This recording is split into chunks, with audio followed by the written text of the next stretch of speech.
कि आज के समापन सत्र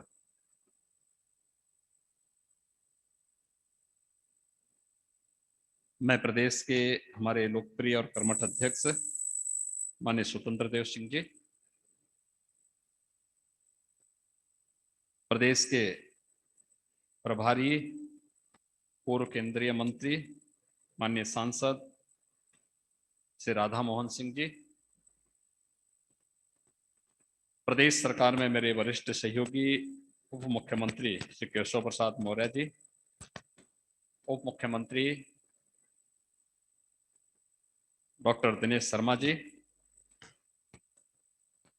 प्रदेश संगठन महामंत्री माननीय सुनील जी, प्रदेश सह संगठन महामंत्री माननीय करमबीर सिंह जी,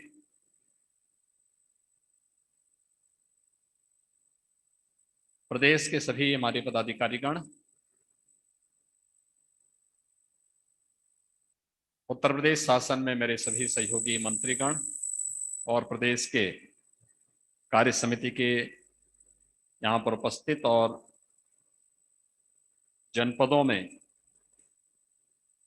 पदाधिकारी और प्रदेश कार्य समिति के सभी सम्मानित सदस्यगण, उपस्थित भाइयों बहनों,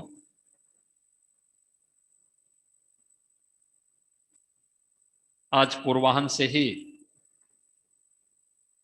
माननीय राष्ट्रीय अध्यक्ष जी के उद्बोधन के साथ और उद्घाटन के साथ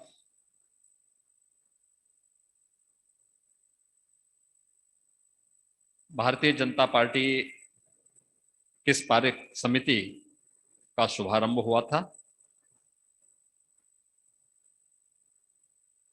राजनीतिक प्रस्तावों पर चर्चा और आगामी कार्यक्रमों की विस्तृत कार्य योजना के बाद अब हम सब यहाँ पर समापन सत्र में यहाँ पर उपस्थित हुए हैं। मैं सबसे पहले आप सभी को, पूरी कार्य समिति को अभी हाल ही में हुए त्रिस्तरीय पंचायत चुनाव में भारी सफलता के लिए, आपके परिश्रम के लिए, आपकी सफलता के लिए हृदय से बधाई देता हूं, अपनी शुभकामनाएं देता हूं। भाइयों बहनों, ये एक सामान्य चुनाव नहीं था,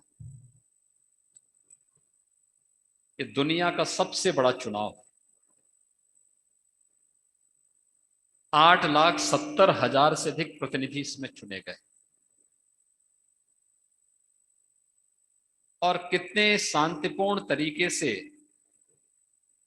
ये पूरे कार्यक्रम संपन्न हुए हैं। और वह अभी तब जब इस सदी की सबसे बड़ी महामारी का सामना पूरी दुनिया, पूरा देश, पूरा प्रदेश और हर एक जनमानस कर रहा है।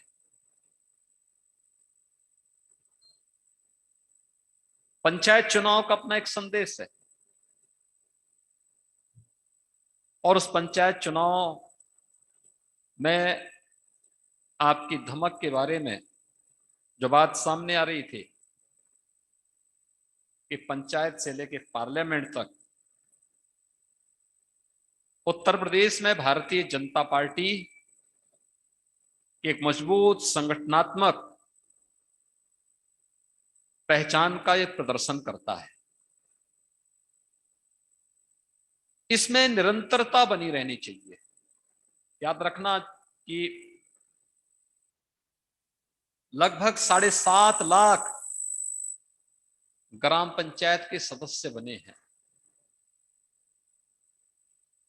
लगभग 77,000 क्षेत्र पंचायत के सदस्य बने हैं, 58,000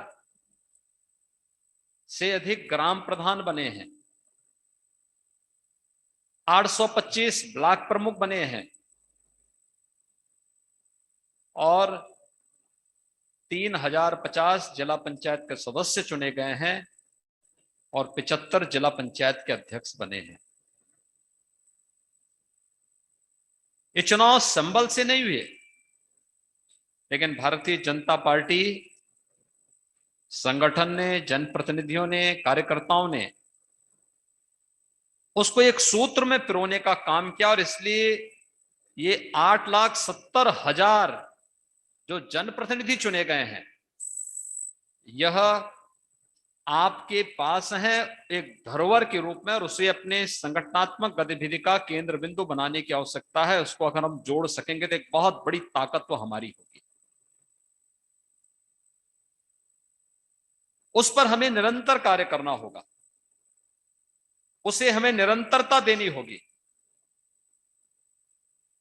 वह हमारी एक नई उपलब्धि होगी, और आने वाले समय के लिए आदरणीय प्रधानमंत्री जी के विकास की धुरी को, ग्राम पंचायत को विकास की धुरी बनाने की उन संकल्पों को आगे बढ़ाने का एक महत्वपूर्ण कड़ी होगी, जो 2014 में वित्त आयोग की सिफारिशों के क्रम में भारत सरकार ने विकास की धुरी को ग्राम पंचायत बनाने का संकल्प लिया था। यानी हर ग्राम पंचायत में, हर राजस्व गांव में आपको एक मजबूत स्तंभ मिल जाएगा, और इस दिशा से पंचायत के चुनाव की सफलता आपकी इस कहानी को आगे बढ़ाने की एक नई सफलता का राज खोलेगा। तो इस अवसर पर मैं आप सबका हृदय से अभिनंदन करता हूं, सबका स्वागत करता हूं, और आप सबको मैं हृदय से अपनी शुभकामनाएं भी देता हूं। भाइयों बहनों,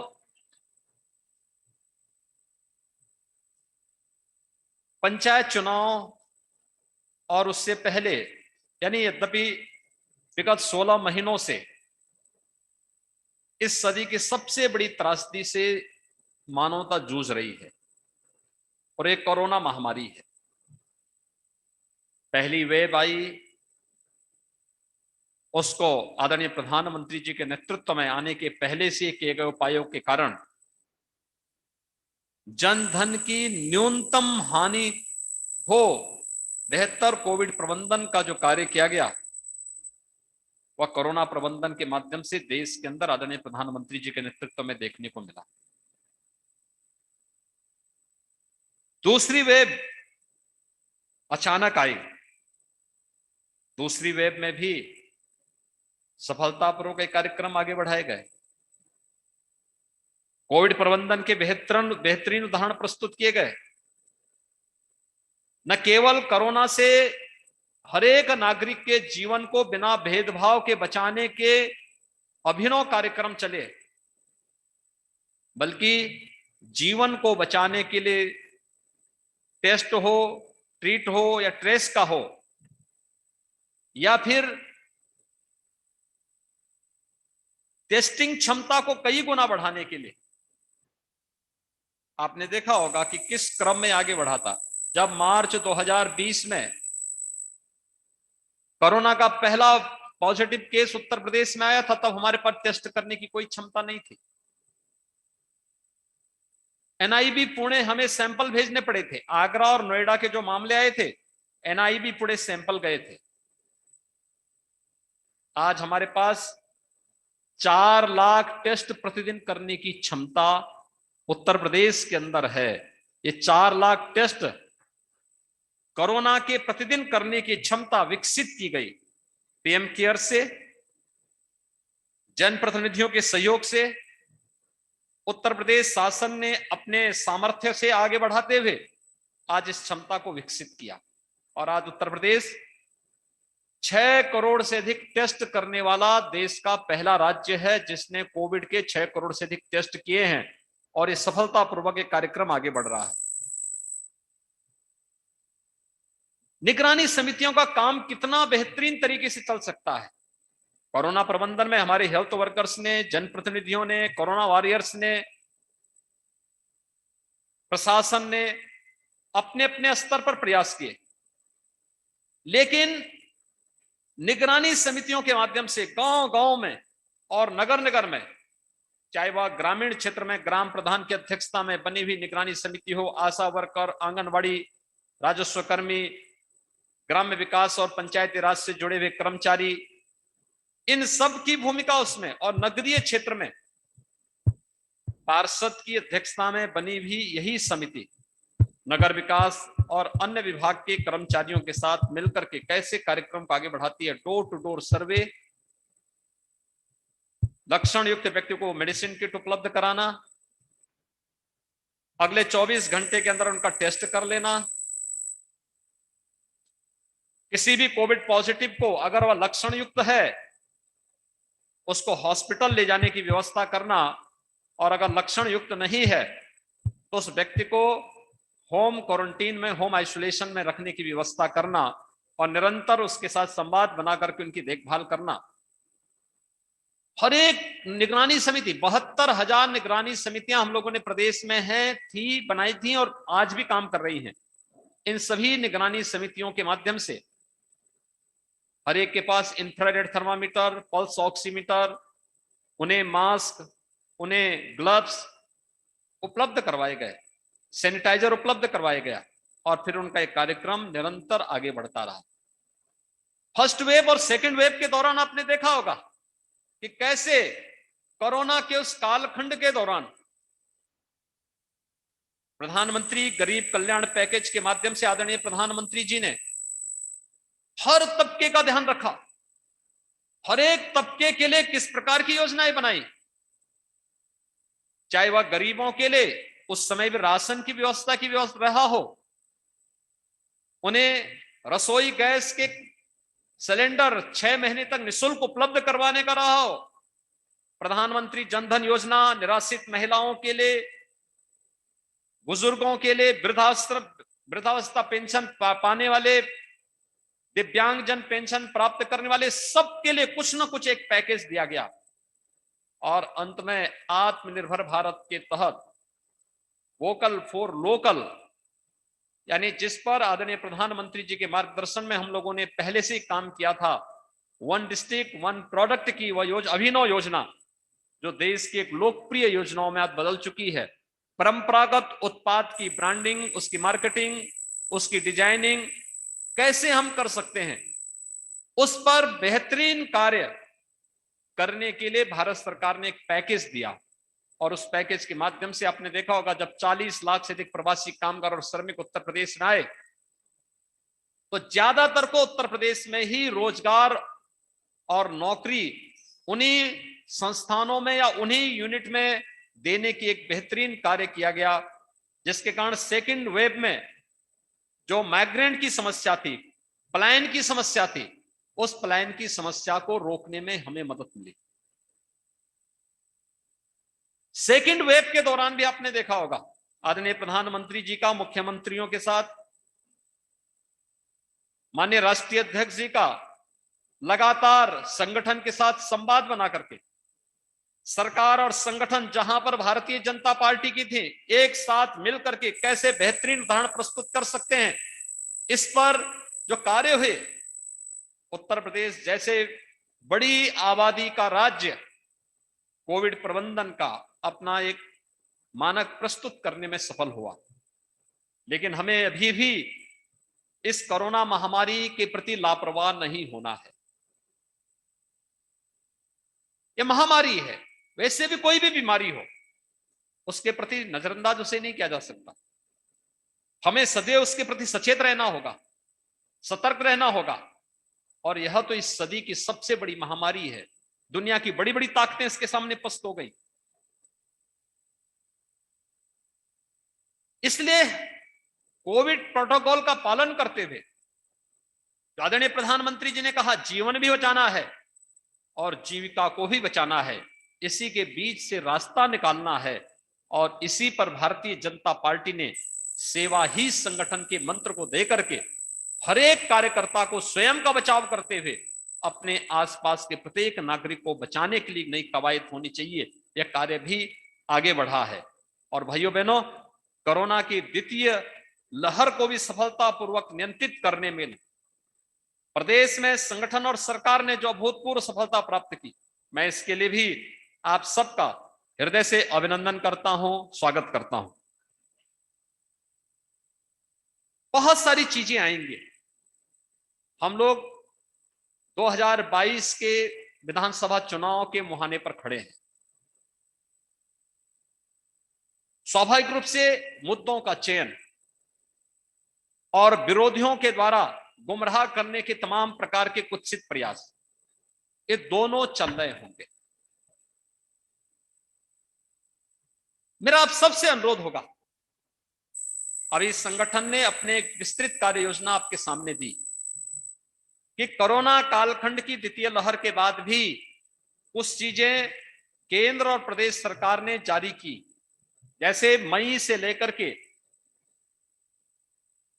नवंबर तक प्रधानमंत्री गरीब कल्याण अन्न योजना के माध्यम से हर गरीब को खाद्यान्न उपलब्ध कराने की कार्य योजना वो चल रही है। इसमें कार्यकर्तागण पहले से लगे हुए हैं, लेकिन मुझे लगता है कि एक समीक्षा, वरिष्ठ पदाधिकारी और जनप्रतिनिधि अगर हर एक फेयर प्राइस शॉप में जाकर के इस कार्यक्रम को देख लें, मॉनिटर कर लें, उसकी समीक्षा कर लें, इसको और बेहतरीन तरीके से आगे बढ़ाया जा सकता है। ई पॉस मशीन लगने के बाद यद्यपि घड़तोली की समस्या का समाधान लगभग हो चुका है, लेकिन तब भी वह एक मशीन है, एक इलेक्ट्रॉनिक डिवाइस है।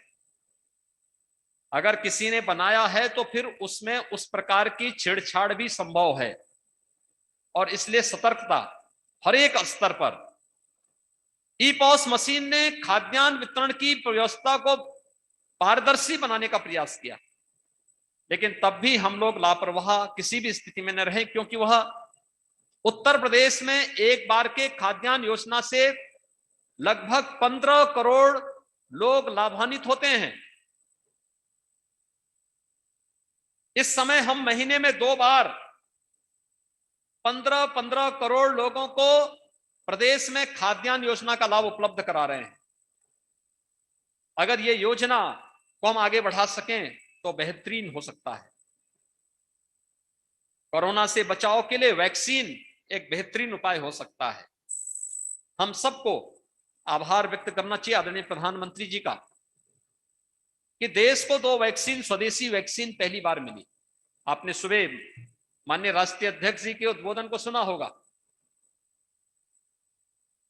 कि बहुत सारे वायरस इस सदी के दौरान आए, लेकिन किसी की दवा नहीं आ पाई, लोग मरते गए, बीमारी अपने आप घटती गई। पहली बार हुआ है कि भारत में वैक्सीन, कोरोना के आने के 9 महीने के अंदर ही वैक्सीन भी भारत में आ गई। एक नहीं, 2 वैक्सीन आई, और दोनों वैक्सीन प्रभावी है, कारगर हैं, और वैक्सीन भारत के अंदर निःशुल्क उपलब्ध हो रही है। भारत सरकार निःशुल्क उपलब्ध करवा रही है। वैक्सीनेशन के इस अभियान के साथ जुड़ना अपने आप में एक राष्ट्रीय कार्यक्रम है, और इस राष्ट्रीय कार्यक्रम के साथ जुड़ना, प्रत्येक व्यक्ति को वैक्सीनेट करना, उसे सुरक्षा कवच दे देना, यह संगठन का जो एक कार्यक्रम हर एक उस बूथ पर जो वैक्सीन लगाने का बूथ होगा उस बूथ के साथ जुड़ेगा, तो मुझे लगता है कि जिन लोगों को हम सुरक्षा कवच दे देंगे वह व्यक्ति कहीं ना कहीं इन सब बातों को अपने मन में, अंतःकरण में रखेगा कि भारतीय जनता पार्टी के फलाने जनप्रतिनिधि ने, फलाने कार्यकर्ता ने मुझे सुरक्षा कवच दिया है, उसके प्रति कृतज्ञता ज्ञापित जरूर रखेगा। एक कॉमन मैन हमेशा कृतज्ञता की भाषा को समझता है, और उसके प्रति अगर किसी ने कुछ भी योगदान किया है तो व्यक्ति बदले में उसके प्रति कृतज्ञता ज्ञापित किसी न किसी रूप में व्यक्त जरूर करता है।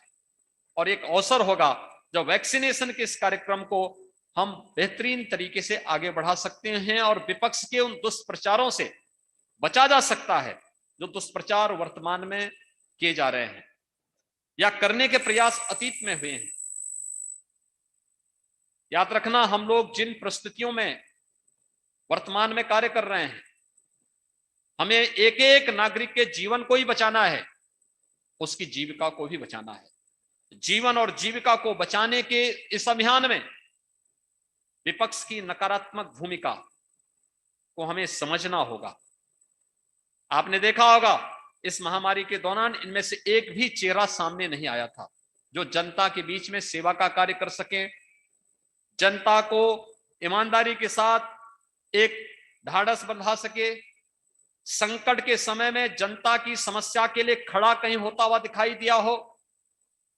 वहां पर सरकार थी, संगठन था, भारतीय जनता पार्टी या विचार परिवार के कार्यकर्ता के अलावा कोई भी राजनीतिक दल उस दौरान जनता की सेवा के लिए नहीं था। नकारात्मकता जरूर, कोई वैक्सीन के बारे में नकारात्मकता पैदा कर रहा था, कोई कोरोना को और पैनिक बनाने का कार्य कर रहा था, लोगों में भय और दहशत का माहौल पैदा करने का प्रयास कर रहा था, और ये बीमारी की भयावहता को बढ़ा चढ़ा करके प्रस्तुत करके प्रत्येक नागरिक के जीवन के साथ खिलवाड़ करने की जो कुत्सित चेष्टा हो रही थी, इन सबको हमें समझना होगा, और आने वाले समय में भी ये लोग इसी प्रकार से करेंगे।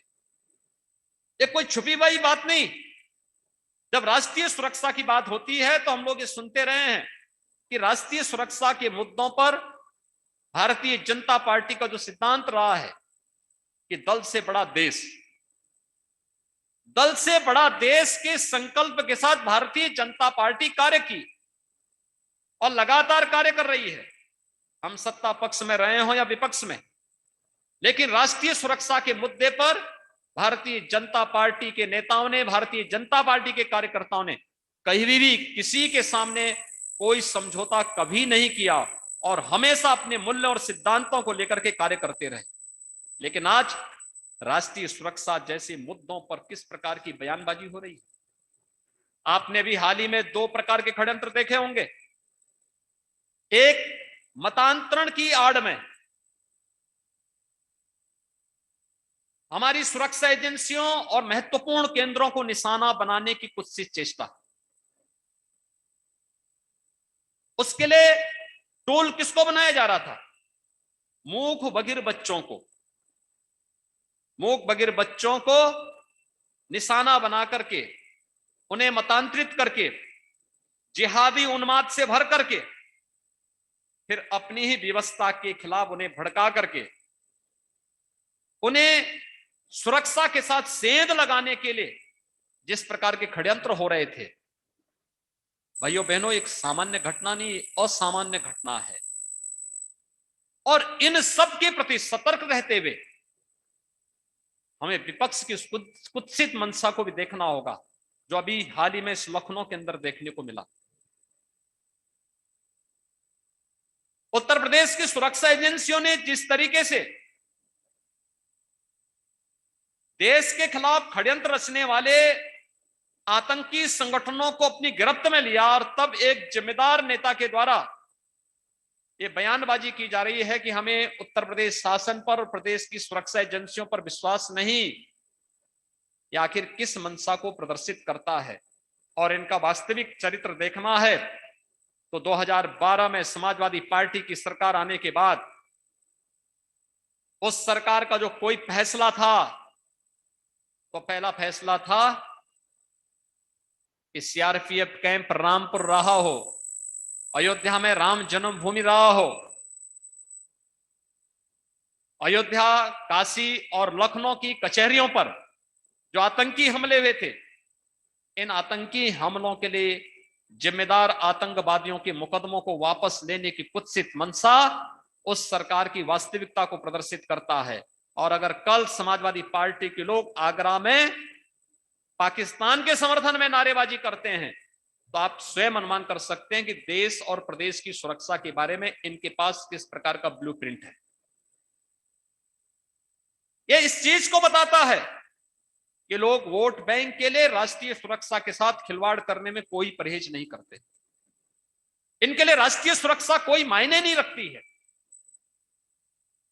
ये हर एक उस मुद्दे को राजनीतिक तंग दायरे में देखना चाहते हैं जो संवेदनशील हैं, राष्ट्रीय सुरक्षा के लिए अत्यंत महत्वपूर्ण है। उन मुद्दों को भी संकीर्ण दायरे में देखने का प्रयास करते हैं, और हम सबको इसके प्रति सचेत रहना होगा, सदैव सचेत रहना होगा।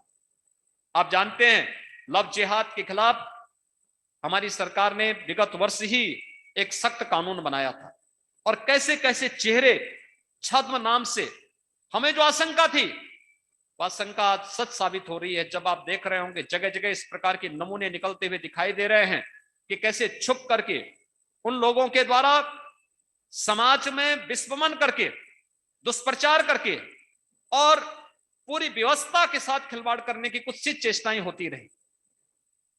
ये निरंतर एक षड्यंत्र के हिस्से बनाए जाते रहे।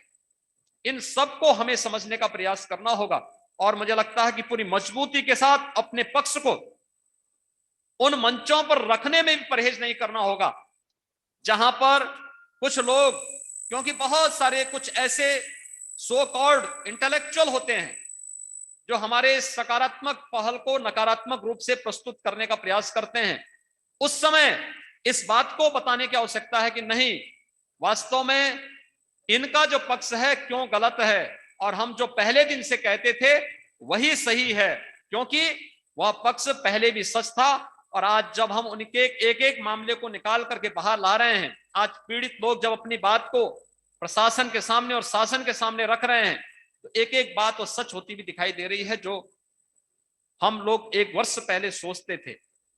जब हम लोग उस प्रकार का ऑर्डिनेंस और एक्ट लेकर के आए थे, उस समय जो आशंकाएं व्यक्त की जा रही थी, उस समय की उस आशंकाओं को आज हम लोगों ने उस प्रकार की घटनाओं को पर्दाफाश करते हुए एक बार साबित किया है कि नहीं, हमारा पक्ष पहले भी सच था, आज भी हमारा पक्ष सच है और हम अपने इस पक्ष को लेकर के आगे भी बढ़ेंगे। भाइयों बहनों, पिछले 4 वर्ष के दौरान आपने प्रदेश के अंदर और 7 वर्ष के दौरान देश के अंदर राजनीति के एजेंडे को बदलते हुए देखा है। याद करिए, 7 वर्ष पहले जब प्रधानमंत्री के रूप में आदरणीय नरेंद्र मोदी जी देश के अंदर आए थे, उस समय उससे पहले क्या स्थिति थी देश के अंदर? उस समय देश के अंदर गरीब, उससे पहले सरकार के एजेंडे के पास हिस्से नहीं हुआ करते थे। किसान आत्महत्या करता था, सरकार के एजेंडे का हिस्सा नहीं था। गांव विकास का एजेंडा नहीं था। नौजवान सरकार के एजेंडे का हिस्सा नहीं था। महिलाएं सरकार के एजेंडे के हिस्से नहीं थे। ये केवल वोट बैंक तक सीमित हो जाते थे। लेकिन एक एक करके एक एक तबके के लिए जो योजनाएं बनी, गांव के लिए, गरीब के लिए, किसान के लिए, नौजवान के लिए, महिलाओं के लिए, आज उसका परिणाम पूरे देश के अंदर है। कोई सोच सकता था अगर कोरोना कालखंड के दौरान किसी गरीब के खाते में जब प्रधानमंत्री जी के द्वारा या राज्य सरकार के द्वारा पैसा दिया जा रहा था, तो हम एक जगह क्लिक करते थे और पैसा उसके खाते में चला जाता था। बैंकिंग कॉरेस्पॉन्डेंट सखी के माध्यम से या बैंकिंग कॉरेस्पॉन्डेंट के माध्यम से वो पैसा उसके घर तक पहुंच जाता था। न बैंक में भीड़ होती थी और न किसी को पैसा लेने के लिए किसी कचहरी में या किसी कोषागार में जाना पड़ता था। एक अभियान डीबीटी के माध्यम से जनधन अकाउंट 2014 में खोल करके जो कार्य किया, स्वच्छ भारत मिशन के अंतर्गत सबको शौचालय, हमने तो किसी की जाति, किसी का मत, किसी का मजहब, किसी की क्षेत्र, किसी की भाषा को नहीं देखा। सबको आवास, 40 लाख गरीबों को आवास दे दिया गया प्रदेश के अंदर। 2 करोड़ लोगों को देश के अंदर आवास दे दिया गया। सबको विद्युत कनेक्शन और एक समान विद्युत हर जगह मिल रहा। हर जिला मुख्यालय को 24 घंटे विद्युत की आपूर्ति हो रही है। बुंदेलखंड में 20 घंटे की विद्युत की आपूर्ति हो रही है। शेष ग्रामीण क्षेत्रों में 16 से 18 घंटे की विद्युत की आपूर्ति हो रही है। 1,21,000 से अधिक गांवों तक विद्युतीकरण का कार्य संपन्न हुआ। 1,38,00,000 गरीबों को निःशुल्क विद्युत कनेक्शन दिए गए। ये जो आंकड़े हैं, आजादी के बाद इतने लोगों को शुल्क लेकर के नहीं मिला था जितना कि पिछले 4 वर्ष के दौरान भारत सरकार के सहयोग से उत्तर प्रदेश सरकार ने निःशुल्क विद्युत कनेक्शन, विद्युतीकरण के कार्य को संपन्न किया है। इतना इससे पहले कभी नहीं हुआ। सड़कों का जो जाल बिछा है, हर इंटरस्टेट कनेक्टिविटी को 4 लेन के साथ जोड़ने की कार्रवाई, नहीं तो उत्तर प्रदेश के बारे में क्या बात होती थी 2017 के पहले? जहां से गड्ढे प्रारंभ होते हैं वह उत्तर प्रदेश, जहां सायकाल के बाद अंधेरा दिखाई दे वह उत्तर प्रदेश।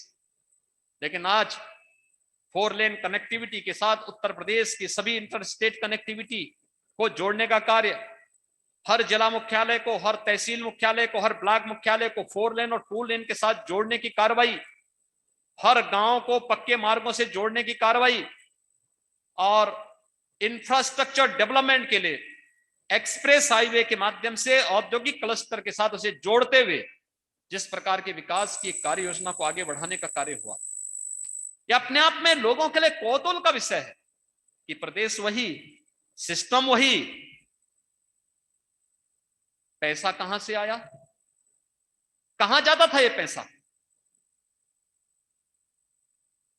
कानून व्यवस्था की स्थिति, सिस्टम तो वही है, सब कुछ वही है। सरकार में कुछ चेहरे बदले हैं, लेकिन उन चेहरों ने कुछ बदलाव करके दिखा दिया और वो बदलाव किस रूप में है कि आज उत्तर प्रदेश की कानून व्यवस्था का लोहा पूरा देश मानता है और इस बात को पहचानता कि हाँ, उत्तर प्रदेश की स्थिति एक बेहतरीन कानून व्यवस्था की कानून का राज के रूप में है। और उसका देखते ही देखते निवेश की जो झड़ी लगी है, यानी हमारी टीम के सदस्यों को भी नहीं मालूम था कि इतना निवेश आ सकता है। मुझे याद है जब पहले इन्वेस्टर समिट की चर्चा हुई थी, मैंने महाना जी से कहा, मैंने कहा महाना जी कुछ इन्वेस्टमेंट की भी कुछ अब बात हो। उन्होंने कहा नहीं, हम तैयारी कर रहे हैं, लेकिन मैंने कहा लेकिन क्या? उन्होंने कहा 20,000 करोड़ रुपए का निवेश कराएंगे। मैंने कहा 20,000 उत्तर प्रदेश के लिए, हमारी आबादी कितनी है? उन्होंने कहा अभी माहौल नहीं है, हम कुछ रोड शो करते हैं, हर एक रोड शो में अगर आप चलेंगे तो और अच्छा होगा। ये लोग गए और 3-4 जगह गए तो 20,000 करोड़ तो खैर लेके आए। और जब एक बार मुंबई में हम लोग गए तो 2.5 लाख करोड़ रुपए का केवल वहीं से आ गया था निवेश। और भाइयों बहनों, उत्तर प्रदेश, जिस भी उद्योगपति से हम बोलते थे और कहते थे साहब आज हम उत्तर प्रदेश में आना चाहते हैं, लेकिन हमने 10 साल पहले संकल्प लिया था, 5 साल पहले संकल्प लिया था उत्तर प्रदेश में कभी नहीं जाएंगे, आज हम जाना चाहते हैं। क्योंकि आज वहां पे निवेश अनुकूल वातावरण है, विभाग सहयोग कर रहा है, सरकार सहयोग करने को तैयार है, सकारात्मक वातावरण है, सुरक्षा का एक बेहतरीन वातावरण है, हम लोग प्रदेश में करेंगे। और भाइयों बहनों, केवल निवेश ही तक सीमित नहीं हुआ, ये लगभग 3 लाख करोड़ रुपए से अधिक का निजी निवेश मात्र निवेश नहीं है, इसके पीछे 1.5 करोड़ नौजवानों को नौकरी और रोजगार भी दिया गया है। 1.5 करोड़ नौजवान और रोजगार आज अपनी ऊर्जा अगर उत्तर प्रदेश के अंदर लगा रहा है। और दुनिया देश के अंदर अगर बेरोजगारी के रेट को अगर आप देखेंगे तो उत्तर प्रदेश सबसे बड़ी आबादी का राज्य होने के बावजूद बेरोजगारी के रेट में सबसे नीचे है, तो उसके पीछे निवेश उसका मुख्य कारण है। और एमएसएमई सेक्टर में जो कार्य हुए हैं उसके परिणाम स्वरूप जो लोगों को स्वतः रोजगार वहां उपलब्ध हुआ है, ये भी उसके पीछे कारण है। इन मुद्दों पर अगर हम चर्चा करके आगे बढ़ाने का कार्य करें, 4 लाख से अधिक सरकारी नौकरी लगी, कोई व्यक्ति नहीं कह सकता, कोई भाई भतीजावाद नहीं, कोई परिवारवाद नहीं, कोई जातिवाद नहीं, कोई क्षेत्रवाद नहीं, कोई भाषावाद नहीं, कोई किसी प्रकार का वाद नहीं। योग्यता के आधार पर हर व्यक्ति को हर गांव से कम 1, 2, 3, 4, 5, 10 बागपत के एक गांव का बड़ा गांव था, जब लोकसभा चुनाव के पहले मैं वहां गया था, 27 नौजवान वहां एक साथ यूपी पुलिस में भर्ती हुए थे। ये चीजें दिखाती हैं सरकार की व्यवस्था पूरी पारदर्शी है। तब लोकसभा चुनाव के पहले वहां पर मैं गया था, मैंने वहां के युवाओं के उत्साह को देखा था। लोगों ने कहा लोकसभा चुनाव में क्या होगा, मैंने कहा ये युवा है, ये लोकसभा चुनाव के परिणाम को बता रहा है और भारतीय जनता पार्टी लोकसभा की बागपत की सीट अवश्य जीतेगी, कोई संदेह इसमें नहीं होना चाहिए। और भाइयों बहनों, वहां के युवाओं ने वही करके दिखाया। कौन सा ऐसा फील्ड है जिसमें कार्य नहीं हुआ? कृषि के क्षेत्र में प्रोक्यूरमेंट का रहा हो, या फिर किसानों को मिलने वाली सुविधा का लाभ, प्रधानमंत्री कृषि सिंचाई योजना के अंतर्गत वर्षों से लंबित सिंचाई की परियोजनाएं, बाणसागर की परियोजना रही हो, सरयू नहर परियोजना, मध्य गंगा नहर परियोजना, अर्जुन सहायक परियोजना जैसी लगभग 1 दर्जन सिंचाई की परियोजनाएं दशकों से लंबित थी, कोई पुरसा हल नहीं था। भारत सरकार कहती थी अपना हमारे हिस्से का पैसा लीजिए, आप अपने हिस्से का पैसा लगाइए, इन योजनाओं को पूरा करिए, लेकिन उतना ही कार्य होता था जितने में उनका उल्लू सीधा होता था। और भाइयों बहनों, इस वर्ष के अंत तक हम लोग, यानी आजादी के बाद 70 वर्षों में जितनी कृषि सिंचाई के लिए कार्य नहीं हुआ, मात्र 4 वर्ष में भारत सरकार के सहयोग से उससे ज्यादा सिंचाई की इन कार्य योजनाओं को हम बढ़ा रहे हैं। यानी लगभग 22 लाख हेक्टेयर अतिरिक्त सिंचन की सुविधा हम प्रदेश के अंदर विकसित करने जा रहे हैं। ये अपने आप में एक अभूतपूर्व कार्य कृषि के फील्ड में होने जा रहा है। किसान को सिंचाई के लिए जल मिल जाए, उसकी आमदनी बढ़ती है, उसके लिए संभावनाएं बढ़ाती है, आगे की ढेर सारी संभावनाएं बढ़ाती है। कोई सोचता था कि हर घर नल योजना के माध्यम से हम शुद्ध पेयजल की आपूर्ति करेंगे हर गांव में? बुंदेलखंड और बिंदु क्षेत्र के हर गांव में कार्य प्रारंभ हो चुका है। हमारा लक्ष्य है कि दिसंबर तक इन दोनों क्षेत्रों में, ज्यादातर गांवों में, हम पाइप पेयजल योजना के माध्यम से शुद्ध पेयजल हर घर तक पहुंचाने का लक्ष्य पूरा कर सकें। लेकिन साथ साथ दिसंबर तक लक्ष्य तय किया है कि इसके अतिरिक्त 50,000 और राजस्व गांवों में पेयजल की स्कीम को बना करके लागू करके उस पर कार्य प्रारंभ कर देना है। 50,000 गांवों में। कोई सोचता था? आजादी के बाद से लेकर के 2017 तक कुल 2% लोगों के पास पाइप पेयजल की स्कीम थी यूपी में। आज हम बढ़ा करके उसे लगभग 18% तक पहुंचाए, और हमारा लक्ष्य है कि हम इसको 30% तक अभी पहले चरण में लेकर के जाएंगे। और फिर आदरणीय प्रधानमंत्री जी की जो मंशा है कि हर घर नल, उस योजना के अंतर्गत हर एक व्यक्ति को शुद्ध पेयजल की आपूर्ति, यानी शुद्ध पेयजल का मतलब आधी से अधिक बीमारियों का समाधान हो जाना और उस बीमारी का खर्चा उसका बचा लेना। अभूतपूर्व कार्य। इन कार्यों के बारे में कौन बोलेगा? हर योजना आपकी एक ब्रांडिंग होनी चाहिए, हर योजना आपके माध्यम से जानी चाहिए और हर योजना के बारे में बताया जाना चाहिए। एमएसपी का लाभ, लागत का 1.5 गुना दाम किसान को पहली बार मिला है। एमएसपी हम मानते हैं 1967 में घोषित हुई थी, लेकिन किसान को मिलता क्या था? एमएसपी घोषित करने से एमएसपी नहीं मिल जाती है। जब आप प्रोक्योर करेंगे और फिर किसान को डीबीटी के माध्यम से पैसा देंगे तो उसका लाभ मिलेगा।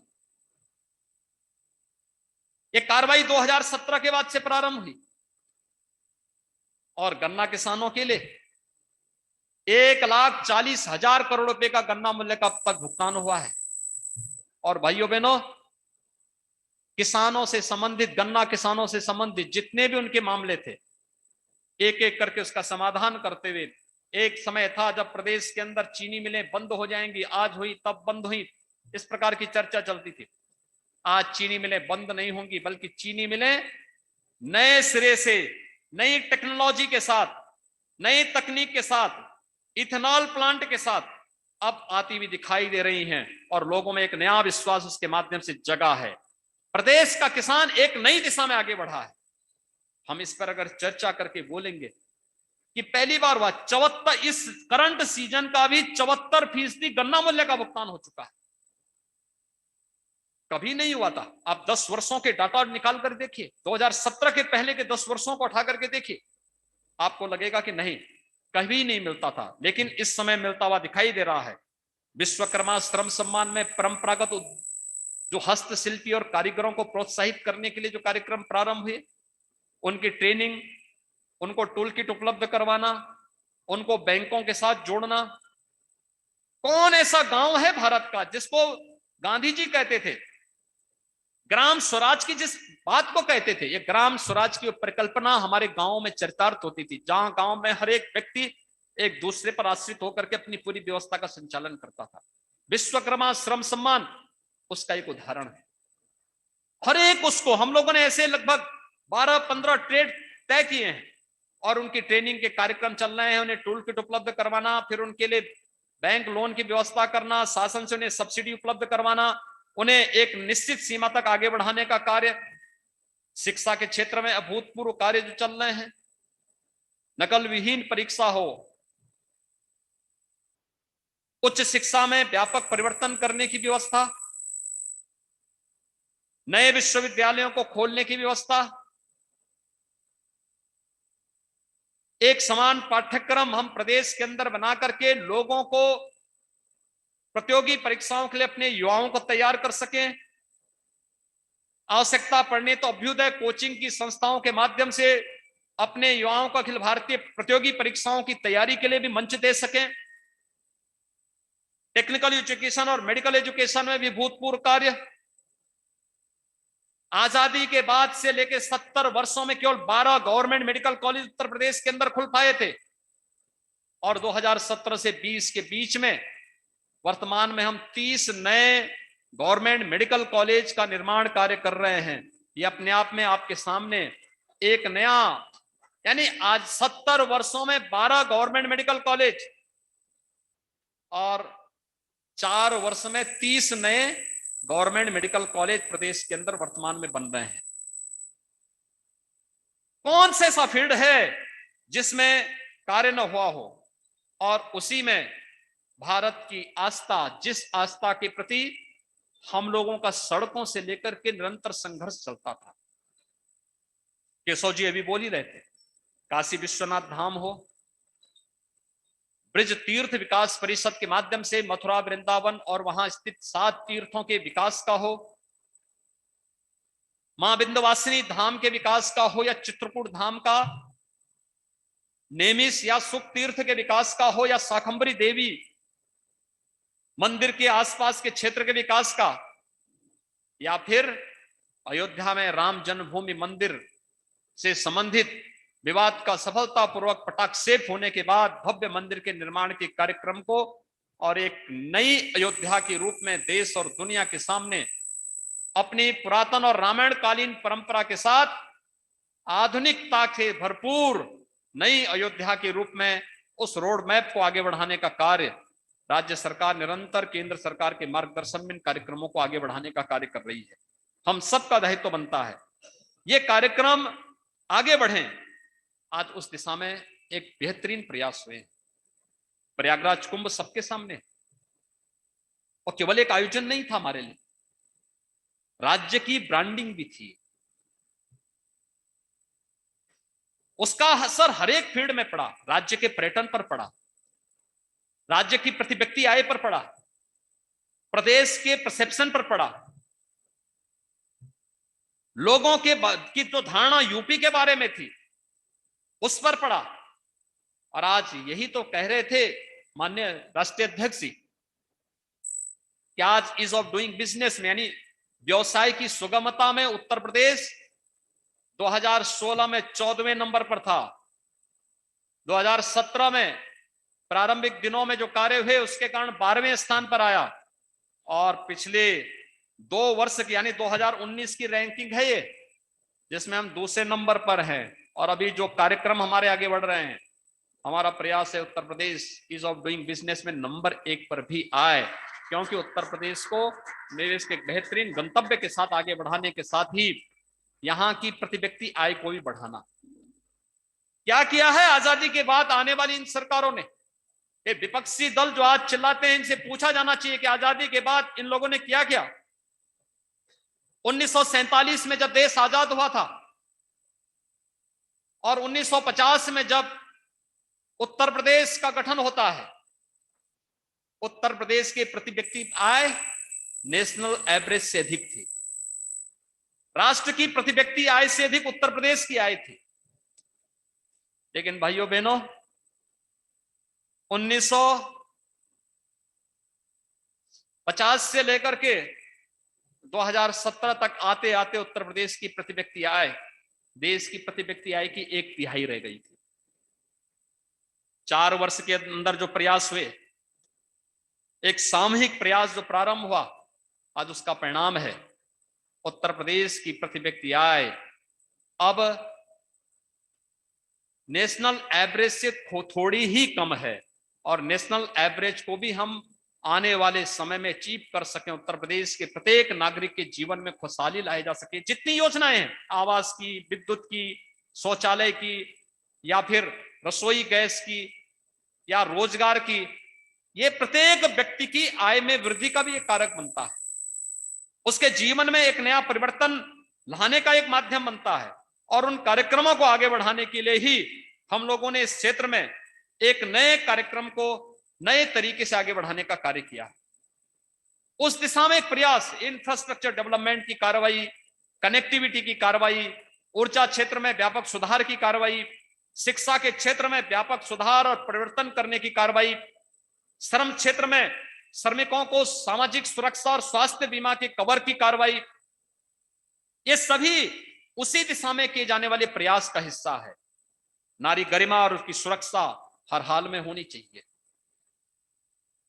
हर हाल में हो। कन्या सुमंगला योजना या सामूहिक विवाह की योजना उसी का हिस्सा है। कन्या सुमंगला योजना, कन्या के पैदा होते ही उसका रजिस्ट्रेशन करवाना, और रजिस्ट्रेशन के साथ ही उस बालिका के नाम पे पैसा चला जाना। बालिका 1 वर्ष की होगी, टीकाकरण से आच्छादित होने के साथ उसके नाम पे फिर धनराशि जाएगी। बालिका 5 साल की भी स्कूल में भर्ती कराया, उसके नाम पर एक निश्चित धनराशि चली जाएगी।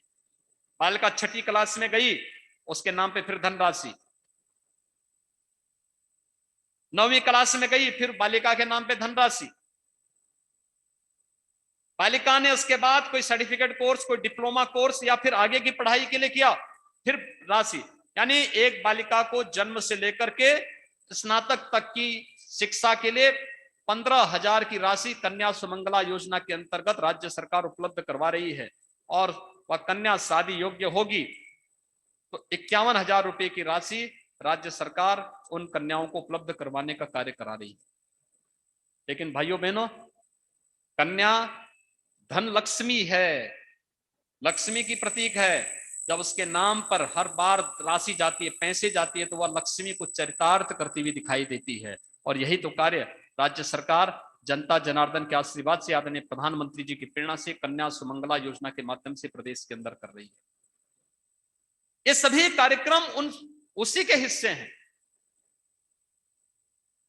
विगत 4 वर्ष के दौरान लोक कल्याण संकल्प पत्र के लगभग सभी संकल्पों को पूरा करने में सरकार ने सफलता प्राप्त की, और हर एक विभाग ने बढ़ चढ़ करके उसी संकल्प पत्र को ध्यान में रख करके अपनी कार्य योजना बनाई, फिर उसे लागू किया, निरंतर फॉलोअप करके आज उसको सफलता की एक नई ऊंचाइयों तक पहुंचाने का कार्य किया।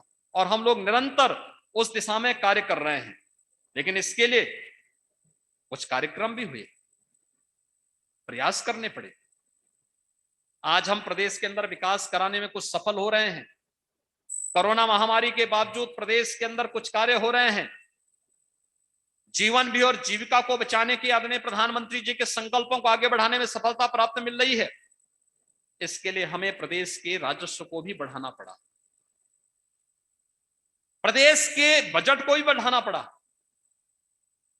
प्रदेश के अंदर जहां जहां भ्रष्टाचार था उस लीकेजेज को रोकना पड़ा, सख्ती करनी पड़ी।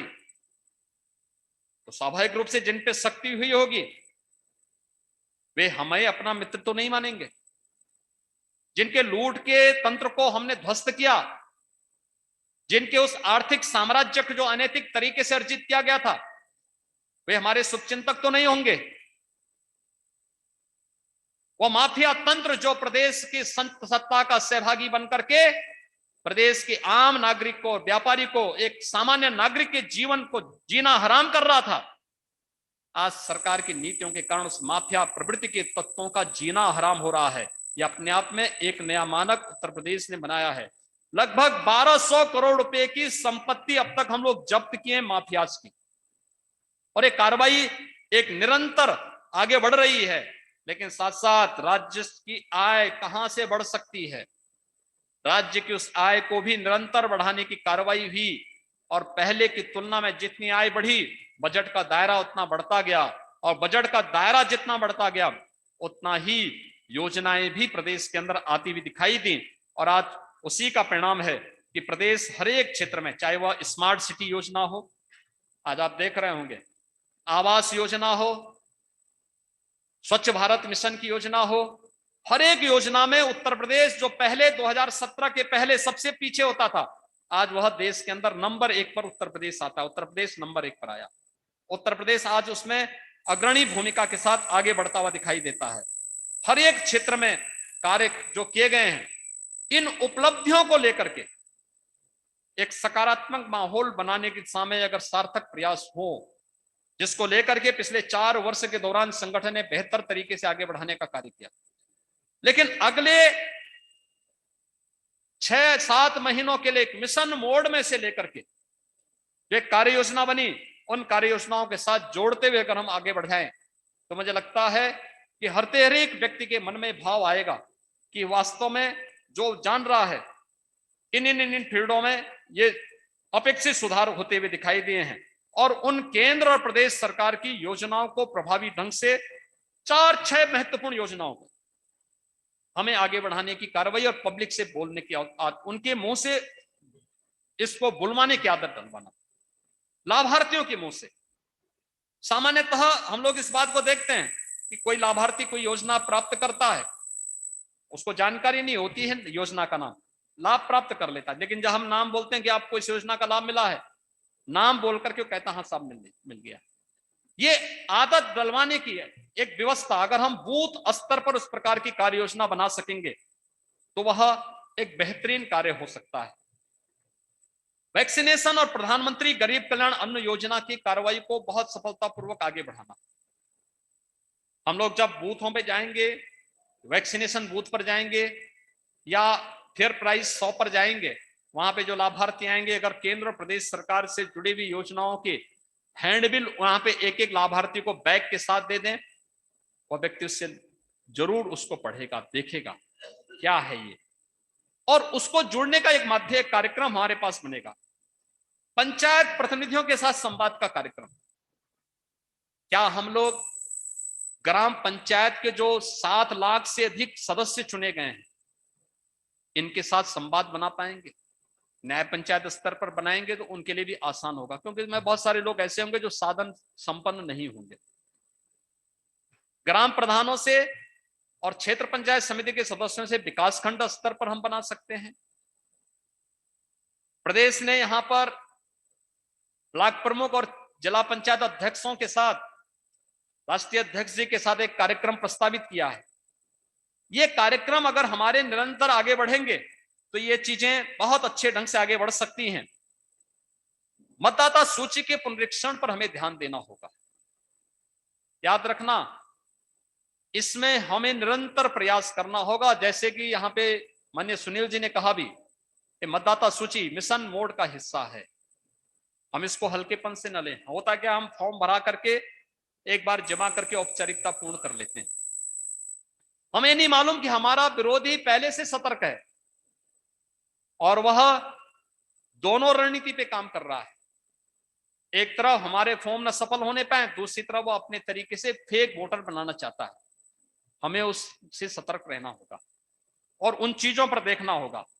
बूथ और शक्ति केंद्र के बेहतर प्रबंधन हमें इस फील्ड में सफलता प्रदान कर सकता है। हमारे पास कहने के लिए और करने के लिए, पब्लिक के बीच में जाने के लिए बहुत कुछ है। केंद्र और प्रदेश सरकार की उपलब्धियों से भरा पड़ा हमारा जो हमने संकल्प पत्र था, उस संकल्प पत्र के एक एक संकल्प को मंत्र मान करके अंगीकार करते हुए उसे लागू किया और लागू करने के साथ उसे जनता को समर्पित भी किया। अब बोलने की बारी है, बताने की बारी है। एक एक संकल्प के साथ नागरिकों को जोड़ने की आवश्यकता है। कौन सा ऐसा फील्ड है, हर एक उस पर, चाहे वह गरीब कल्याण का हो, चाहे वह इंफ्रास्ट्रक्चर का हो, हेल्थ का हो, एजुकेशन का हो, लॉ एंड ऑर्डर का हो, रोजगार का हो, या फिर आस्था और अपने मूल्यों और आदर्शों को आगे बढ़ाने का कार्यक्रम, कोई भी ऐसा फील्ड नहीं मिलेगा जिसमें भारतीय जनता पार्टी केंद्र और प्रदेश सरकार के साथ साथ संगठन ने बेहतरीन प्रदर्शन करते हुए एक टीम भाव के साथ उसे आगे न बढ़ाने का कार्य किया हो। आवश्यकता है हम सब मिलकर के उसे आगामी योजना का हिस्सा बनाएं। इस विश्वास के साथ आप सभी प्रदेश कार्य समिति से जुड़े हुए पदाधिकारी और कार्यकर्ताओं को मैं एक बार फिर से बधाई देता हूं, अपनी शुभकामनाएं देता हूं कि आपका जो बेहतरीन प्रदर्शन रहा पंचायत चुनाव में, कोविड प्रबंधन में जो योगदान रहा, इसके लिए आप सबका मैं हृदय से अभिनंदन करता हूं, स्वागत करता हूं और आगामी कार्यक्रमों के प्रति अपनी शुभकामनाएं देता हूं। धन्यवाद। जय हिंद।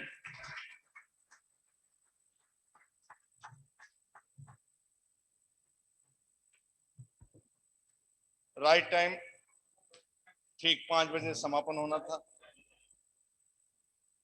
मैं आज के उद्घाटन सत्र में हम सबके राष्ट्रीय अध्यक्ष उनके दिल से जो जो बिंदु निकला है, मैं आदरणीय नड्डा जी का हृदय से स्वागत करता हूं। उनकी सभी वाणी से निकले हुए शब्दों का स्वयं अध्यक्ष के नाते, सुनील जी, पूरे संगठन के कार्यकर्ता हम सब मिलकर नीचे तक ले जाएंगे। दूसरा सत्र हमारा पंडित डॉक्टर दिनेश शर्मा जी का उद्बोधन था, डॉक्टर राधा मोहन जी का उद्बोधन रहा। ये दोनों लोगों ने मुझे उद्बोधन हमें इन लोगों से प्राप्त हुआ है। हम सब संगठन के कार्यकर्ता मिलकर वो आगे ले जाएंगे। हमारे माननीय सुनील बंसल जी महत्वपूर्ण संगठन की चर्चा किए और इन कार्यक्रमों से ही संगठन के कार्यकर्ता का निर्माण होता है, जो आगे चलकर बड़ा नेता बनता है। मैं आदरणीय सुनील बंसल जी का स्वागत करता हूं।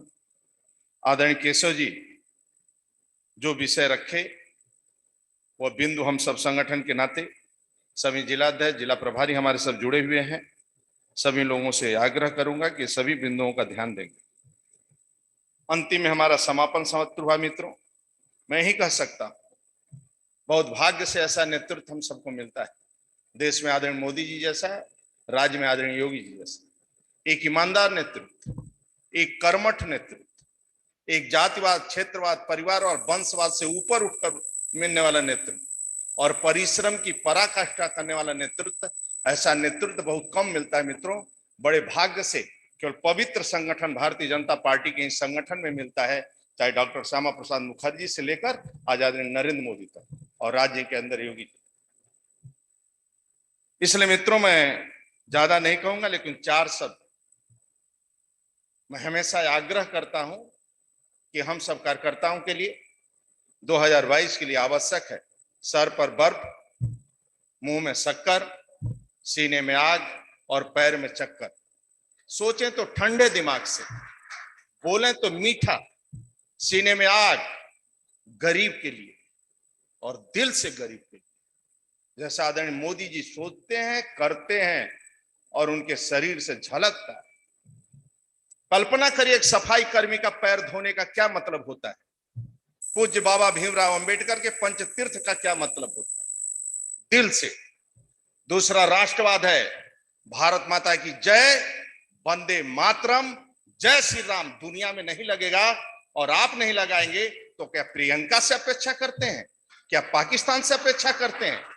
गरीब का विकास और राष्ट्रवाद, और ये पूरा कैसे होगा? पैर में चक्कर, चरवेती चरवेती, विधायक बने या न बने, सांसद बने या न बने, जब तक लक्ष्य पूरा नहीं होगा तब तक चलते रहें और काम करते रहें। यही कार्यकर्ताओं से मेरा निवेदन है।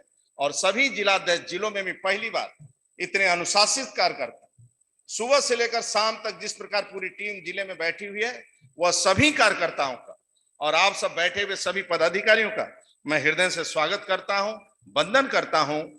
प्रदेश कार्य समिति जनगण मन के बाद समापन हो जाएगा, अभी इसके बाद होगा, उसके बाद समापन की मतलब समापन ही समझना आप सब, और चाय पीकर अपने अपने घर को प्रस्थान करिएगा। बहुत बहुत धन्यवाद। जय श्री राम। सभी क्षेत्रीय अध्यक्ष 6 बजे